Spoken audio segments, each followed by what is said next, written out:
Good evening, everyone. Welcome to Rondeli Foundation webinar, our event that is dedicated to the peace deal between Armenia and Azerbaijan.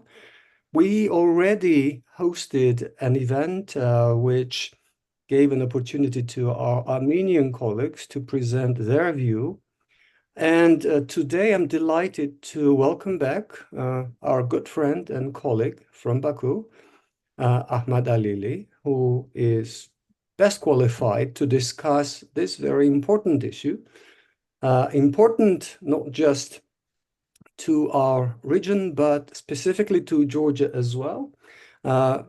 Alili is the head of research department at the Caucasus Policy Analysis Center in Baku, an independent policy analysis institution. Welcome, Mr. Alili. As I just mentioned, the peace process between Armenia and Azerbaijan is of strategic national security importance, not just to Armenia and Azerbaijan and not just to the region, but specifically to Georgia. We believe that Georgia has a very important stake, and we believe that and the last 30-something years of our independence has demonstrated very, very clearly that the fates, the economic fortunes, stability, and security of our countries are interlinked.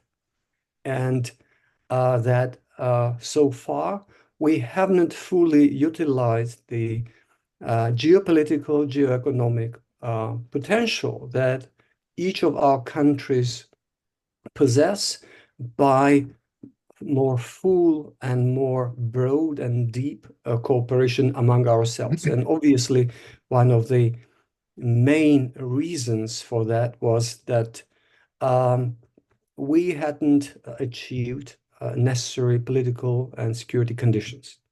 Now that the peace deal between Armenia and Azerbaijan has been announced as already, a document, as we understand, already exists. We would like to hear your perspective when and after what conditions it could be signed, and obviously your perspective on its implications for Azerbaijan, for Armenia, and for the region. Yeah, thank you very much. It's a great pleasure to be here and to be back. It's always a great pleasure to share my thoughts with you. And I hope that Rondeli Foundation audience are going to find this discussion useful. If there are some questions, please feel free to address me, because sometimes there are certain issues I believe that they are not that important, so I not speak about them so much. But then there are certain issues that I find important, the audience finds less important. So please, if you have any questions about the speech or the ideas that I'm going to present, feel free to intervene. But I'm mostly, frankly speaking, like that, listening to you about the role of the Georgia. I believe it's very important that we understand that we are in the same region and our fates are very closely linked. We have to work together, and we have to make sure that there is the peace progresses and there is a certain degree of regional integration that's going to benefit all of us. So that is very, very important. But as a researcher in the field, my duty is to put out the misunderstandings. So frankly speaking, I believe it's the story of all my life, like trying to explain to the party how the other party understands the issue, what's the difference between understanding. So that is why I believe that we have to be frank on certain issues and explain the differences in the perception, how Baku feels on certain issues and Yerevan feels differently, and how Yerevan feels differently. And these are the main problems, I believe, that leads to the lack of progress, actually like a lack of signature under the agreed text of the document. So in this sense, I believe that the main difference in vision is that Armenia believes that all the progress that is made for the last years, it comes from the goodwill of Armenia. Azerbaijan representatives like that they have different belief in this.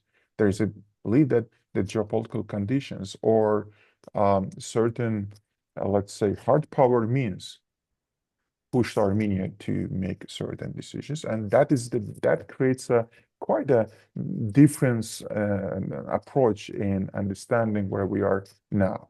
For example, I would say that Azerbaijan is still a bit the document that could be agreed in November 2024, parties agreed in March 2025. Like, it's still not clear that why Armenia did not agree with the same document, with the same text of the document in November 2024, before COP29, and it could be agreed then, and then it could be easily signed. And I believe that Baku back then was trying to make sure that this document signs prior to the COP29 in Baku.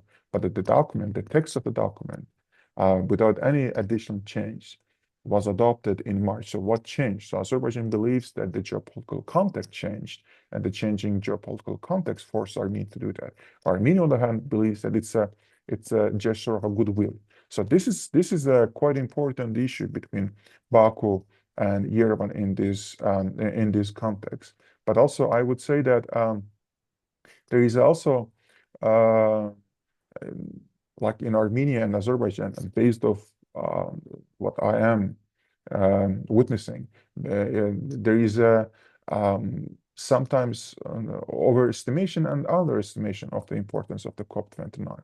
For example, I was surprised to understand that Armenian colleagues, they didn't see COP29 and the attendance of Armenian delegation at COP29 as that important. It was just one of the many steps, but for Azerbaijan, it was very important. For Azerbaijan, it was very important that Armenia attends COP29 and sends signal to everyone, to international community, that the conflict is over. The region now in its peaceful coexistence phase, the region could attract many investment.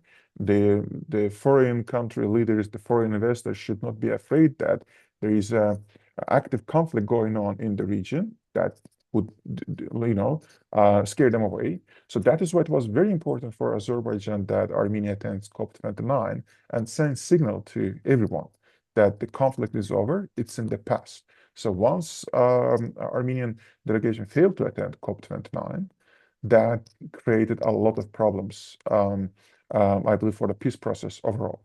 So it was a signal. How Baku perceived this was that Armenia doesn't want to send signal that conflict is over. So if conflict is not over, so should Azerbaijan be prepared for a new phase of the conflict? And that is the message Baku received as a result of Armenia not attending COP29. And that also affected very emotional, I would say, that triggered certain emotions in Baku also. And I also see that there is sometimes there is underestimation of the importance of the Armenian origin detainees in Azerbaijani prisons and the court process taking place. So for Armenia, when we listen to Armenian colleagues, the understanding in Azerbaijan, what an expert community particularly, is that Armenian expert community sees these detainees as one of the many that could be released. So, and their release would help to achieve certain progress. That is the perception in Armenia. But in Azerbaijan, the court process that's taking place right now, it's for Azerbaijan, it has two important components. The court process is taking place in Azerbaijan should prove everyone that Azerbaijani judicial system had no effective control over the territories over Karabakh for the last 30 years. So it means that whatever happened in this territory for the last 30 years, Azerbaijan bears no responsibility. If in the future anyone tries to launch certain court cases against Azerbaijan about anything that took place in Karabakh, so this court process should demonstrate that Azerbaijan had no effective control over Karabakh, and hence Azerbaijan bears no responsibility on whatever was done in Karabakh for the last 30 years. And the second component that is important for Azerbaijan is that Azerbaijan wants to show everyone that effective control over Karabakh belonged to Armenia. So for a long time, there was this discussion that it was Karabakh Armenians, they are a sovereign nation, they are making the decision on their own. but the Armenian origin detainees in Azerbaijan prisons, they are presenting a couple of different picture. Sorry, and that is the very important component for Azerbaijan, just to show everyone that the effective control did not belong to Azerbaijan, but belonged to Armenia. So Armenia bears responsibility. So that is the importance of those Armenian origin detainees in Azerbaijan prisons. So that is why when Armenian colleagues, they asked that Azerbaijan could let those prisoners go that easily. No, there is a quite important let's say there is quite many other important issues that Azerbaijan wants from this process. So that is why the misperception in Baku and Yerevan about the importance of the COP29 and why they did not attend and why Azerbaijan did not release Armenian origin detainees in Azerbaijan prisons. You will see that there is a completely different understanding of the situation in Baku and Yerevan. And also, the other issue that we have to understand, just to just to figure out what to do and how to move process forward. And I mean, for foreign diplomats, track 1.5 experts, the track 2 activists. So how to move process that. I mean, Azerbaijan feels no immediate win from signing a peace deal. So in November 2024, there was some immediate gratification for Azerbaijan signing a peace deal, but there is not that immediate gratification. So that is why Azerbaijan believes that it can take as long as it takes to sign the peace deal. But on the other hand, Azerbaijan feels that Armenia now is short in time. So that being limited in time, that kind of Azerbaijan believes that now it's Armenia should do more work for signing the peace deal. That is the perception, because Armenia gets borders with Turkey opening, Armenia gets out of isolation. So Armenia has much more immediate win from signing peace deal than Baku, and that shapes, I believe, that quite many other points why Azerbaijan can be a bit, let's say, can wait a bit. So that's the perception in Baku also. But also, I believe that the other component that we have to take into account is that Azerbaijan doesn't want to see any ambiguity present in the document. So Azerbaijan experienced and experiencing quite interesting thing that, for example, the 9th article of the three-part statement is read completely different manner by Armenia and Azerbaijan. The 9th article, which requires the presence of the third parties and in the logistical chain, there's a user corridor that's supposed to connect Nakhchivan and the mainland Azerbaijan, and but the Armenian PM, he reads the document that he signed in a completely different way. So Azerbaijan now is quite skeptical that the newly signed peace deal will not, be treated in the same way. You can sign it, and then there might be, sorry, once they sign, the document can be reread or misread in a completely different way by Armenia and Azerbaijan. So what to do then? So that is why Azerbaijan is pushing for a document that has no ambiguity in it at all. So that is why Azerbaijan insists on change of the constitution, saying that if the constitution and the document, the certain clauses in the constitution create certain ambiguity for the future of the peace deal, should not be present there at all. So in the future, somebody might refer to those. So let's say today there is Armenian leadership has certain elements of goodwill, and they are not going to read it. But Azerbaijan president made it crystal clear in one of his speeches, like a month and a half ago, that there is a no trust toward the current Armenian government also, because Pashinyan, Prime Minister Pashinyan would have a different image, but not anymore, right? So Azerbaijan, let's say, even if the Pashinyan administration doesn't misread the document the way that others would do, but in the future, the certain ambiguities left in the document might cause a lot of problem. So it's signing peace deal with a certain degree of ambiguity is very natural way of doing business when it's about signing certain peace deals, because most of the documents in the past, they would leave certain degree of ambiguity. So the parties can agree and sign the text, but not in this case, because Azerbaijan wants to see a document with no ambiguity at all, because any ambiguity left in the previous documents that caused a lot of problems.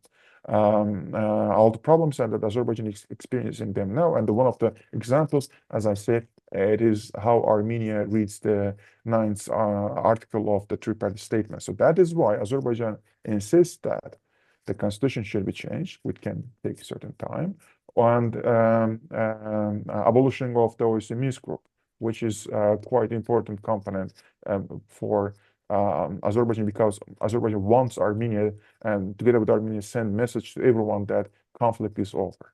So, and that any international institution that symbolizes that the conflict is still out there, Azerbaijan wants to get rid of it. So, and the OSCE Minsk group is one of those international organizations. So that's why Azerbaijan wants that Armenia and Azerbaijan together, they should send signal out there to everyone that the conflict is over. So that is why it also one of those components that Azerbaijan sees that's going to clear out any ambiguity. So there will be no return to this issue in the future. So this is very important issue. But also I believe that the ambiguity, why Azerbaijan is afraid of this component this much, because in the past, Prime Minister Pashinyan and his predecessors, in this case, Sargsyan, they would make certain commitments to the process, but then after some time they would change that commitment, right? Prime Minister Pashinyan and President Aliyev meeting each other in Bishkek in elevator and talking to each other, and the so-called elevator diplomacy, agreeing on certain issues. And after some months, Prime Minister Pashinyan coming to Karabakh and declaring that Karabakh is Armenia full stop, right? That is something that Azerbaijan wants to avoid. So that is why now Azerbaijan wants a crystal clear position from Armenia, that Armenia will not change its position in the future. So I believe this is I try to present the main points, but I believe that there are quite many other points, and that the audience finds interesting to discuss about. I would love to continue talking on those issues, but that going back to this point, the main point, I believe that there still is a misunderstanding between parties. So usually I see that the source of most of the conflict, basically all of the conflict, the source is misunderstanding. The perceptions are different, and the Armenian delegation not attending COP29 in Baku, that completely destroyed, I would say, the process. Now we are rebuilding or trying to put them back to the tracks, the process back to the tracks. And then there is, I would say, that the importance of the court process taking place in Azerbaijan is completely different for Armenia and Azerbaijan. And Azerbaijan is very much afraid of the ambiguity left in the document. So these issues are the main problems, and they are hindering the advancement of the progress, the process being, progressing future, and then the progress not being as successful as we wish it would be. So I'm going to stop there and then leaving the floor to you. So if there are any questions, I would love to take on them. Thank you very much, Mr. Alili, for your comprehensive overview of Azerbaijani position. And before our audience joins in with questions, let's turn this into a dialogue now, because I already have quite a few questions.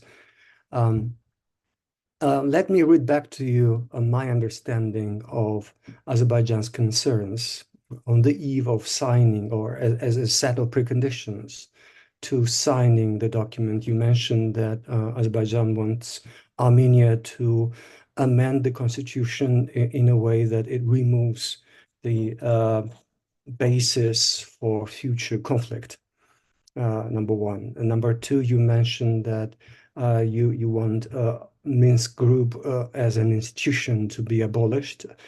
Frankly, it probably won't be missed much by anyone. I might be overstepping my role here, but in 30-something years, in many, many years of its existence, I'm not sure Minsk Group can boast much progress achieved in the peace process in any case. And you also mentioned ambiguities that should not become a basis of future continued or renewed differences between the sides. My first question would be if you please could specify what ambiguities do you mean and whether this leaves such a room for misinterpretations that could actually harm the peace process, number one. So whether you mean that the draft agreement actually needs to be rewritten or what parts of it. And actually, if you could explain the existing document to our viewers, what you think of the draft as it exists in its current form. And like I said, you already mentioned that there should be no much room for ambiguities and a room for misinterpretation. Well, by the way, you already said yourselves that sometimes this room for different reading of certain texts actually is a mechanism for achieving some deals when positions are pretty polarized, and you cannot have much more polarized positions when it comes to resolving a decades-old territorial conflict, right? So this would be my first question, request to describe how you view the document that is being discussed, and then the specific steps and maybe a possible timeline you have in mind that would be required for the document to be ready for signing. And from my part, if I may, I would add that, yes, I understand that in your opinion, Azerbaijan doesn't have to hurry in the same way as Armenia. They have more incentives to be pressing for the finalization of the document. But here's my question. Do you feel that we are currently in the time period, which is kind of a window of opportunity, while Russia is busy with other things, to finalize the deal, which I'm not quite sure how much would be desirable or supported by Moscow. And again, this is completely subjective point of view coming from me personally, that this conflict for many, many years has been a kind of means or a leverage of Russia's presence and certain influence within the South Caucasus, which has been waning or disappearing after the Second Karabakh War, and the implications that it had on the mindset of the Armenian society and the new realities which are now present as a result of the ending of this war. So, like I said, if you could please describe your view, you give us an overview of the document and which part you think leave potentially dangerous ambiguities and specific preconditions. You already mentioned them, but how do you think, what are the prospects? Which those issues could be resolved sooner or later, and whether we all three Caucasus, South Caucasus states have a stake in more expedited resolution of this issue with the view of the Russian context? Yeah, thank you very much for the questions. I will try to be, like that the way how I remember, but if I do address wrong questions, please. This is not a way to avoid them, but it means that I understood in a way. Please repeat the question if you feel that I did not properly address them. ambiguity that I was referring to, the main source of this ambiguity is any text of the document that can be, any part of the text out there, like this. So that's why Azerbaijan is very suspicious that which part can be misinterpreted. So it's an overall document. But this, for example, replacing Armenian Constitutional Court decisions with change of the constitution, it creates one of the biggest sources of ambiguity for Azerbaijan. So Azerbaijan doesn't want to accept that this Armenian notion that Armenian Constitutional Court adopted resolution and they are bulletproof, and there is no need to change the Armenian constitution or adopt a new Armenian constitution. Azerbaijan sees it as one of the biggest sources of ambiguity, and which can lead to the misinterpretation. And that when I was talking about the misinterpretations, I presented the examples again. Sargsyan in 2016. Basically, now we know that there was agreement on certain issue, but then in April, by August, Mr. Sargsyan decided to change his mind and then decided to change the constitution. And then while changing the constitution, revolution took place in Armenia, and then the whole process. So there was the April 2016 supposed to result with a certain concrete, change on the ground. But then this misinterpretation of the agreement led to what happened in Armenia after the 2018. The same thing with Prime Minister Pashinyan, who again, this is one of the most obvious examples that on elevator, Armenian and Azerbaijan leaders, they agreed on quite many important issues that Baku and Yerevan could not agree for years on, like establishing hotline between the ministers of defense, etc., etc. But what happened after some time, Mr. Pashin, and back then in 2019, I would remind everyone that, it sounds a very distant past, but in 2019, we all were talking about PPP, preparing population for peace. Back then, even the 3 Armenian journals came to Azerbaijan, the 3 Azerbaijan journals went to Armenia. And the nations there was a phase when OSCE Minsk was promoting the idea that, and the international community was promoting the idea that we should get prepared for peace. So peace is very close. And then what happened is Armenian Prime Minister going to Karabakh and announcing that, and it was opening ceremony of Pan-Armenian Games, and then he announced that Karabakh, and it destroyed the whole process. So this kind of misinterpretation of the agreements, or Mr. Pashinyan going back to Yerevan and basically declaring that,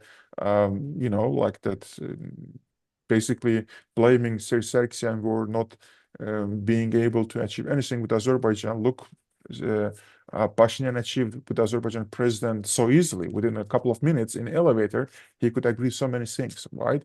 But Sargsyan could not agree those issues for a long time. So that kind of misinterpretations or misunderstandings that might lead to quite a disastrous results, I would say. That's why Azerbaijan wants to avoid any ambiguity, wants to avoid any misinterpretation. So that's why, you also rightly mentioned, the constructive ambiguity, right? So usually that is what you leave in documents to achieve agreement.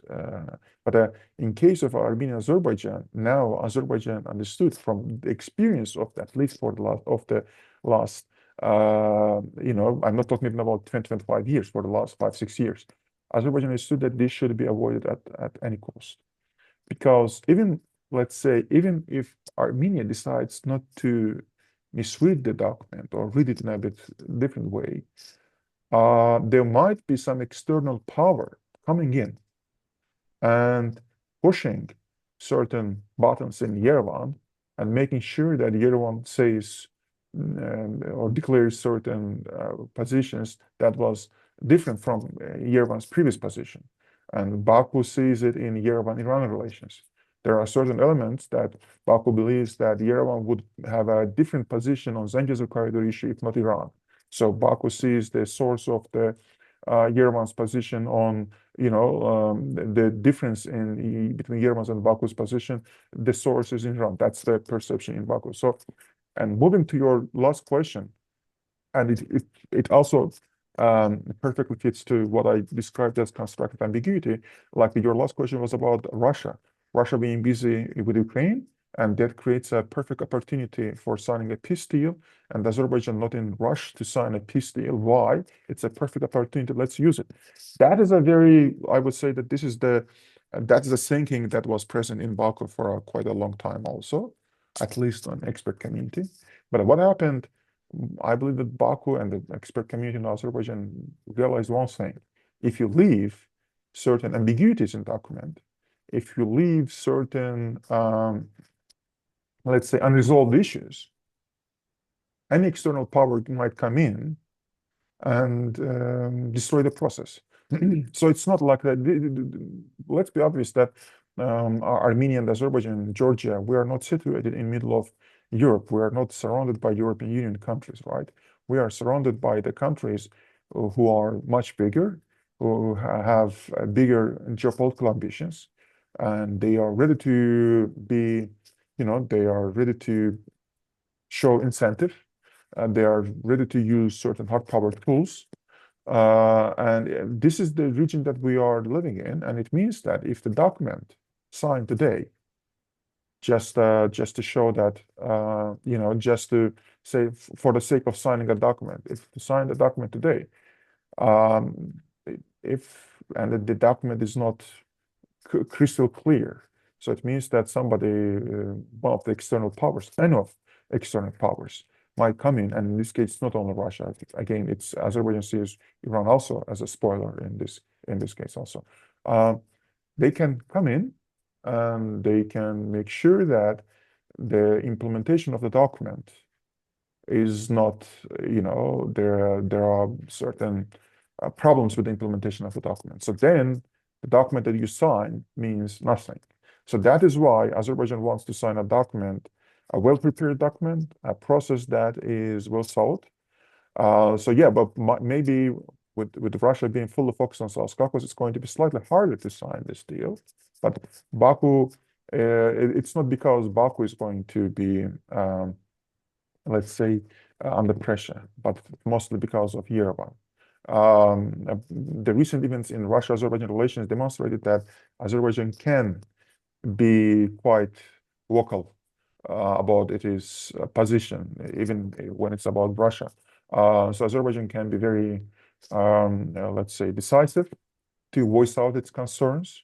And, when 2 weeks ago, when there was an announcement that Armenia and Azerbaijan, the text of the peace deal was agreed, Armenian Prime Minister called Russian president, explained consulted with him about the achievements of the peace deal, and then promised that Armenian PM is going to come to 9th May celebrations to Moscow. So this happened. It is like that in Azerbaijan. Everybody expected that one day it's going to take place. In Azerbaijan, the expert community, expert committee was very skeptical that Armenia moving toward the west. Like even now, with the Armenian parliament adopting certain resolutions on moving, like opening certain page with the European Union, still Azerbaijan is a bit skeptical about this. But so Azerbaijan expert committee was surprised to see that Nikol Pashinyan made that U-turn toward Russia. So that was quite interesting move. But what happened when President Aliyev, like the 3 presidents called President Aliyev to invite him to take place on 9th May period, right? So this is this is for Azerbaijan at least, this is the explanation, the difference between Armenia-Russia relations, Azerbaijan-Russia relations. So that is why, yes, Azerbaijan is afraid that any external power might come in, even after the document signed, and might say that, you don't do that. You go and explain certain things in a different way. Again, misreading the document or reading the document in a different way. So that is what Azerbaijan wants to avoid. And so that is why signing a document that is not fully ready, or the process that is not fully ready, and then waiting for the external powers intervening the process, that's also what scares Azerbaijan. Azerbaijan diplomat wants to be ready for these cases also.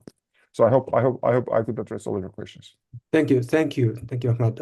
And you have to indulge if it sometimes sounds that my questions might be a bit naive. No one knows the process and history of the conflict like you in Azerbaijan or our colleagues in Armenia, and yet sometimes I come up with things that I want to clarify, and I would recall. Because I've been in part of the Georgian diplomatic service since the early 90s, and I also recall quite a few moments. I know for a fact that in the late 90s, the two sides were very close to achieving something that was expected to be a breakthrough. Yeah. And I also remember at the time I served at the Georgian embassy in Ankara as a deputy head of mission. And we were gathered at the Turkish National Day reception when the news broke out of Yerevan that there was a shooting in Armenian parliament. And as a consequence, this possible peace deal, whatever could have happened, described as a breakthrough, did not happen. And I do remember the reaction of the Russian deputy ambassador. I'm saying it openly and directly for public record. His comment was, "This is what happens when outsiders meddle in our affairs." And he meant Russia's affairs, not our region's affairs. So this is my concern. This is why I ask this question, and sometimes you might feel that I press it a bit far. But I also would remind you that would let you know that I had the same kind of questions to our Armenian colleagues back then, when they were in the position of strength, when the balance of power was in their favor. Why did not they sign? This was my question to quite a few people who were in position of influence at the time. And quite frankly, I never got a satisfactory explanation why then Armenia did not make greater effort to achieve a deal which would have been so much more favorable to them than any deal since the balance of power changed to Azerbaijan's favor. And that would be the same question to my colleagues. Again, it might sound slightly naive, and you gave us so many arguments why Azerbaijan is cautious and doesn't feel rushed. But again, some people might ask that maybe given the balance of risks and rewards, Azerbaijan could consider this moment as the most potential, most favorable moment to achieve something that in the future might or might not be available. Do you feel the same way, or you think that again, my approach is a bit simplistic? Thank you very much. Like, no, I would say that I enjoy talking to you because, like, like this, the level of expertise I always enjoy. So that is why these questions are not. I believe I find them extremely professional, and I believe that sometimes you are opening certain space to me to explain certain very challenging questions, frankly speaking. So, but also I would say yes. Sometimes I find it a bit because once you meet and talk about these issues all the time, and then once you want to explain certain issues to audience, you might, you might not be in the same page, and meaning that, again, like there's certain issues that you might find very important, but the audience might not, but the audience might find very interesting. So that's why I enjoy talking to you very this conversation. So I'm grateful for your questions. That opens a lot of opportunities for me to explain the vision from Baku, especially from expert community, the researchers community in Azerbaijan. And you are right about what happened in 1999 in Armenian parliament, right? So back then, U.S. diplomacy, Talbot, he was in year one, and after a week, you had the whole basically. Let's remind also what happened with the Armenian president, Leventey Petrosyan. When he wanted to sign a peace deal, he was forced out of the office, right? So let's be clear about that. Or we can talk about what happened in 8th May 1992, when Armenian and Azerbaijan leaders signed basically peace deal in Tehran. Shusha war occupied, the Armenian army decided to act independently, or the Zheleznovodsk communique in 1991, right? So when they signed, basically we can say that this is also like the very initial text of the peace deal, Zheleznovodsk communique. When Azerbaijan officials decided to go to Karabakh and talk with certain issues with the Karabakh Armenians, the helicopter was shut down. In 900, we both know how strict was a gun control in the Soviet Union, and in this environment, somebody found a surface-to-air missile and shut down helicopter, right? So this is the environment that we are operating. So that is why Azerbaijan is like that.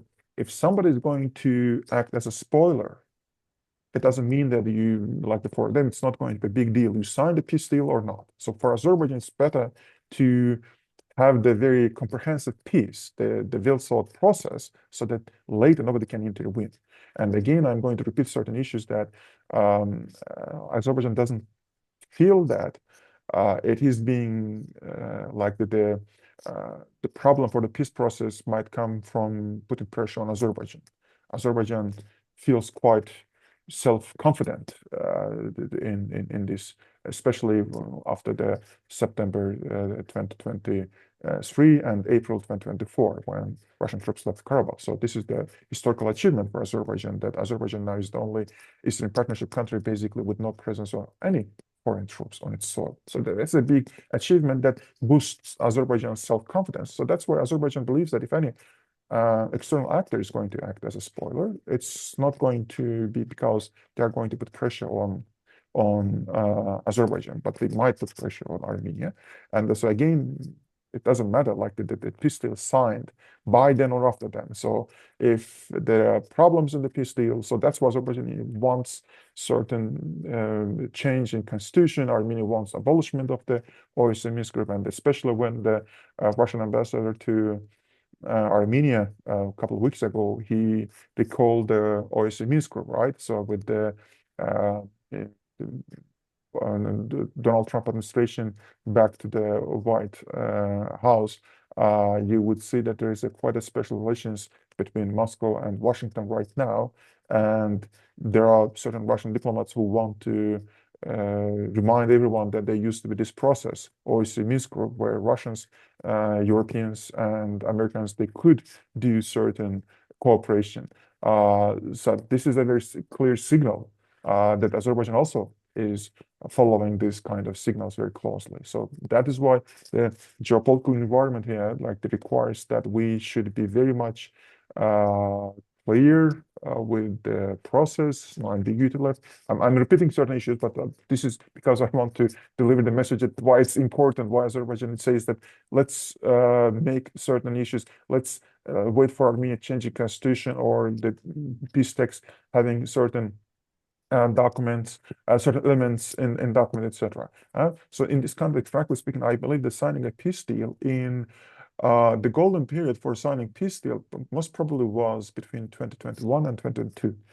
Back then, if you remember, Azerbaijan was proposing like the 5 elements, 5 principles. So they were very basic principles. So you could sign a peace deal based on that. Now, then the number of the articles in the peace deal, they increase up to 13, then 16, then 17. Now you have, like the additional preconditions, etc. So Most probably the golden period to sign the peace deal was somewhere in 2021, 2022. We already are out of that time period. So now it's a completely new time period. So even like the process, certain things in the process stays the same, the context changed very fast. So the context that we were living between November 2020 up to February 2022 is a completely different from the context that we are like. Then the context changed in September 2023. The context changed in in December 2023. Once the a bilateral statement was made and Armenian and Azerbaijani prisoners were exchanged. And then April 2024, context changed once more. So context has changed so many times, and Azerbaijan is ready for this change of the context. And I believe that one thing that Azerbaijani diplomacy can be, usually declares that it's filling the zeitgeist. It's feeling how this context, geopolitical change very fast, and Azerbaijan is very proficient in that. And the events of the last 5 years demonstrated that Azerbaijan diplomacy can feel that very well. So, and it also boosts Azerbaijan diplomacy and diplomats' self-confidence. So, yeah, I hope I could address the question. Thank you so much. Before I ask my final question, can I encourage our viewers to type in their questions, if they have any, in the Q&A section here, and I will read it to Mr. Alili, and we'll discuss them. If not, Ahmad, could you give us, if not a prediction, but your view of the timeline, your expectation of the future process, how long it might take at the end? And also, well, let me throw in, before you answer that, another slightly provocative question. What do you think of the possibility of Pashinyan's government falling and being replaced with a pro-Russian nationalist Armenian government? How do you think that, first of all, how that would affect the process in your view?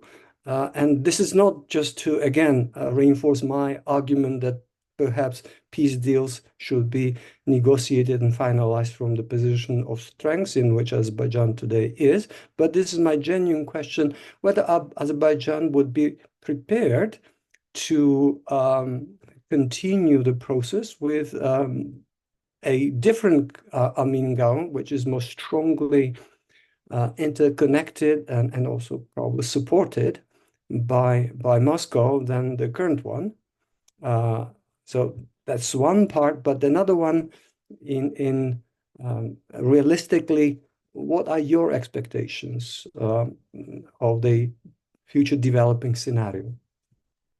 So you want me to do the thing that I'm avoiding for the last 5 years, prognosing anything, right? This is like you can, it's so important. Usually when somebody asks like that, I recall Stolypin's words saying that and he said it's about Russia, but I believe it's all relevant to all of our region, that in 5 years, everything might change in Russia, but in 100 years, nothing. So in our region also, I believe that it's so hard to prognose certain things that's going to take place after 2 months, 3 months, but we know what's going to take place in 100 years, right? So this is, we are going to find a way to live together. So that has always been the story of the South Caucasus nations. We'll live together, sometimes like, with the different periods of our history, but that we coexisted together. So this is going to be the story. But so that is why it's quite hard to prognose what's going to be with the process. But I hope that there will be certain elements in the future, certain the many things will be depending on the Ankara, Tbilisi, and Baku's cooperation. I believe that triangle achieved quite many for the last 30 years. Most of the strategic projects in the region comes from the cooperation of these 3 capital cities. most of the major, again, like the energy project, defense, everything is basically, it's Ankara, Tbilisi, and Baku. I believe that at some point, once we reach certain level, Yerevan might feel comfortable being part of this triangle, and that might create a lot of, let's say, opportunity for the regional integration and living in a much more prosperous region. So that's why now I believe that developing this triangle, developing these ties, it's more important for a peace process than actually might be even like some directly engaging with the certain actors in Armenia. So this might be also very a bit provocative, but still I believe that this is a very relevant issue to take into account. Regarding the Pashinyan government falling and being replaced by pro-Russians, yeah, we discussed this issue even like with the certain Armenian colleagues also. I believe that this comes not because of the problems in the peace process, but what's happening in Washington with the U.S. Aid being, U.S. aid to civil society in Armenia, U.S. aid to certain, funding certain different public services. Let's put it this way, being not there. This might create a completely different reality for the Pashinyan administration. So Pashinyan administration might be weakened due to lack of the certain resources, and as a result, they might be replaced. So this is very much, let's say, one of the expected scenarios. To what extent it's going to, will there be some new component, new element that can change the direction of this process? It's another issue, but this is one of the expected processes. But also, like that, your question, like that, Azerbaijan is ready to continue the process with different Armenian government. So I would recall what happened with Azerbaijan, Azerbaijani public opinion, and especially decision-making circles at the beginning of January 2025, when actually late December, even I would say 2024, when the video recording of the first president of Armenia, Levent Petrosyan, got publicly, disclosed to Azerbaijan society. I'm not sure if everyone is aware of what happened then, but the Armenian first president back then, he would basically talk about the importance why clearing up Armenia from ethnic groups, and especially Azerbaijan, it was important for Armenia. So basically, that was a statement of the ethnic cleansing of Azerbaijan is from the modern day Armenia. So that was a case when Azerbaijan would see the perception, the image of Levent Petrosyan and that government in Azerbaijan was that they were the most, let's say, the ones that really wishing peace, but they were overthrown in 1998, and they got replaced. If Levent Petrosyan stayed in power, the process would be different. So the perception about Levent Petrosyan administration was a bit different, but that video being disclosed and the Azerbaijan audience hearing what Armenian leadership was, how they perceived the geopolitical reality in 1990s, what were their messages to their own audience, that shocked Azerbaijan, and that was another emotional reaction from Azerbaijan side. So that's why for Azerbaijan there is there are almost no good administrations in Armenia or bad administration. For Azerbaijan, all of them now are equal. And the President Aliyev, in one of his recent speeches, usually Prime Minister Pashinyan and his team would be different. The image would be a bit different, and they also would be seen as the as administration that would continue Levent Petrosyan's position on this issue, or continue the issues that was left by Levent Petrosyan in 1998.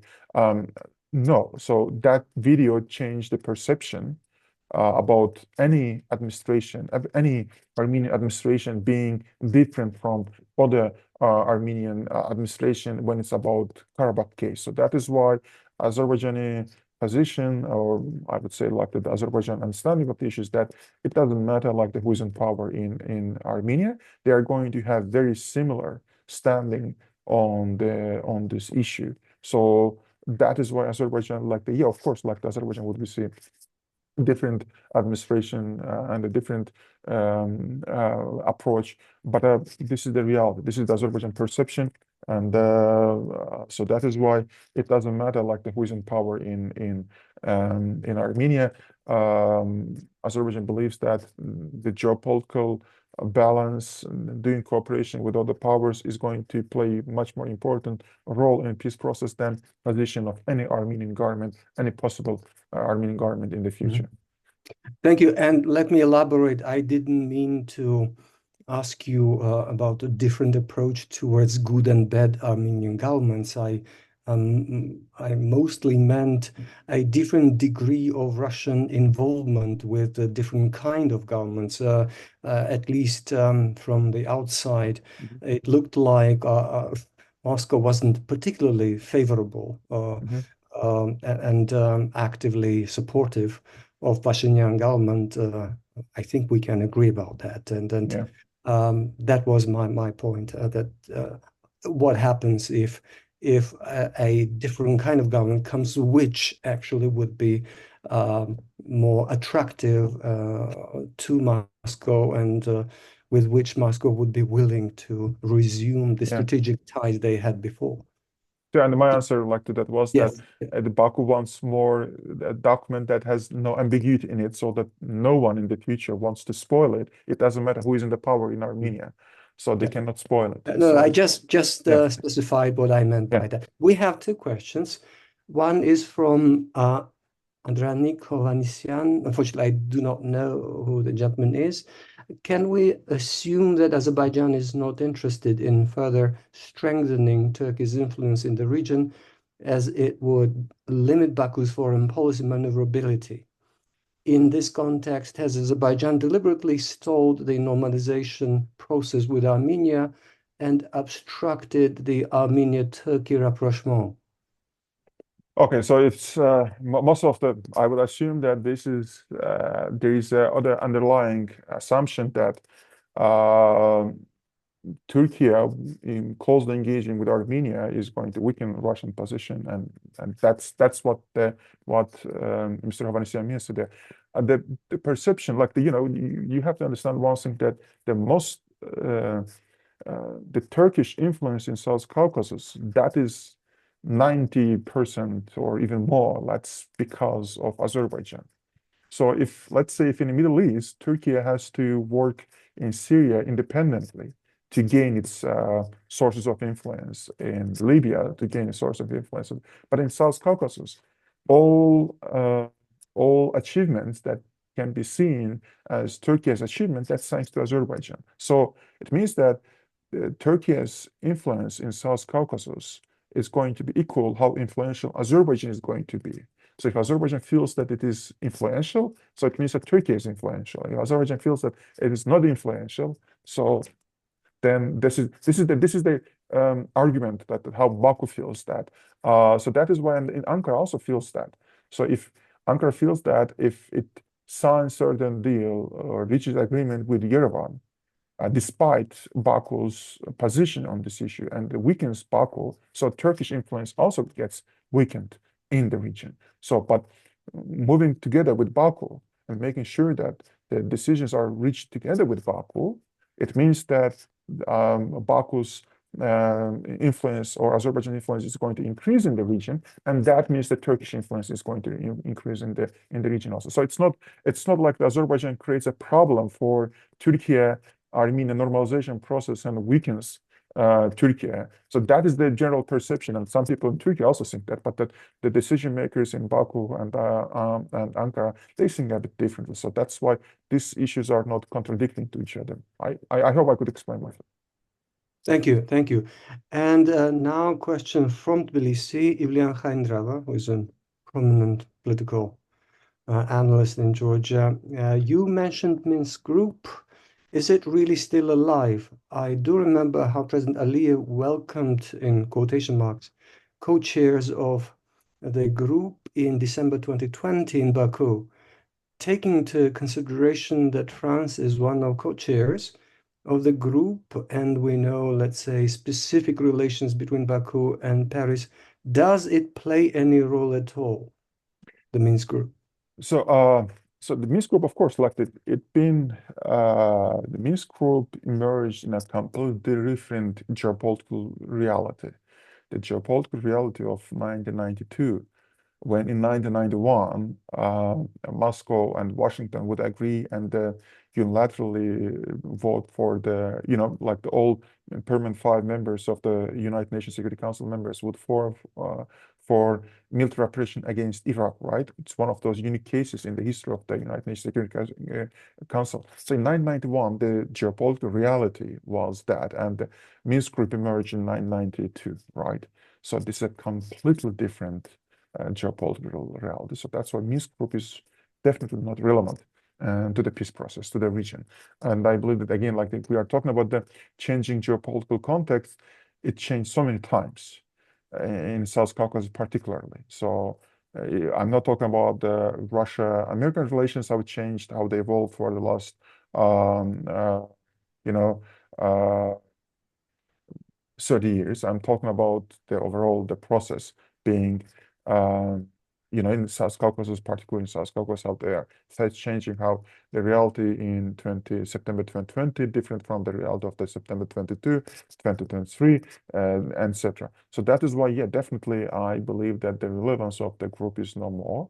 But it seems that there are other components of this group that can come back. The thing is, OSCE Minsk group, it was not about Armenia-Azerbaijan peace process. It mainly was a platform where the main superpowers can do collaboration with each other, right? So it was a peace project between mostly Russians, Europeans, and Americans than between Armenians and Azerbaijanis. And with the President Trump administration back to the White House, can Minsk group play its role? So that's why Azerbaijan is like the pushing like that it should be destroyed. It should be nothing left from that. And for Baku mainly it symbolizes the times when the conflict existed. And for Baku, this page. But Baku doesn't want to return to that part of history anymore. So that's why it wants to abolish it. So yeah, this is the reality. And we're bang on time, 1 hour. Can I thank you and all our viewers, especially the gentlemen who gave us supplied their questions, but most of all you, Ahmad, thank you so much for your deep analysis and the presentation of the Azerbaijani point of view. And as a position of the host, we are in Georgia here. Can I reiterate a Georgian position? Which is very clear, has been very clear for a very long time. We want a lasting, solid foundations for the peace between Armenia and Azerbaijan as a step forward that would be a giant step forward for consolidating South Caucasus as a true region and enhancing collaboration and utilizing, I believe, a quite significant geopolitical and geoeconomic potential that is still there. So I wish you a peace, and I wish both our Azerbaijani and Armenian friends to achieve it. We would like to do it sooner. But let's hope that it happens in a manner that would meet the interests and the needs of both our neighbors. Thank you very much, Ahmad. Yeah, thank you very much for the invitation. I'm very grateful to Rondeli Foundation for keeping this issue on the focus. It's very important. Thanks to you for particularly for for hosting me here. And I believe that together the region can be more prosperous, and I believe that together we are much more stronger than individually. So as very famous motto says, united we stand, divided we fall, right? So we have to, we have to utilize that motto in South Caucasus. Thank you very much to you and all our viewers. Thank you. Thank you.